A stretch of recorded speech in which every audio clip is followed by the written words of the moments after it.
রেস্তোরাঁর টেবিলে বসা এক প্রেমিক প্রেমিকা। হঠাৎ প্রেমিক ব্যাগ থেকে বের করলেন একটি পিস্তল। মুহূর্তেই প্রেমিকের হাতে তুলে দিলেন সেই অস্ত্র। হাসি ঠাট্টা তাক করা, যেন বিপদের কোনো ভয়ই নেই। গাজীপুরের শ্রীপুরের একটি রেস্তোরাঁয় ঘটে এই ঘটনা।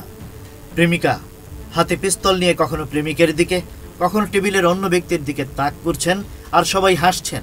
এই খোলা অস্ত্র হাতে খুনসুটির ভিডিও ফেসবুকে ছড়িয়ে পড়তেই ভাইরাল হয়ে যায়। খোঁজ নিয়ে জানা গেছে ওই যুবকের নাম সাজ্জাদ হোসেন মোড়ল আলিফ, বয়স মাত্র 18। এলাকায় পরিচিত এক কিশোর গ্যাং লিডার। মারামারি, দলবাজি, চাঁদাবাজি, এমনকি অপহরণও জড়িত অভিযোগ রয়েছে তার বিরুদ্ধে। স্থানীয় ব্যবসায়ীরা বলছেন, এমসি বাজার এলাকায় আলিফ ও তার গ্যাংয়ের কোনো অপরাধ নেই যা তারা করে না।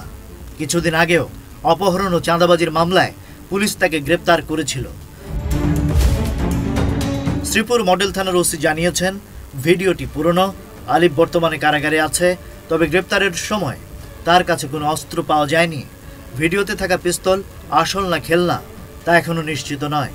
বিষয়টি পুলিশ গুরুত্ব দিয়ে তদন্ত করছে।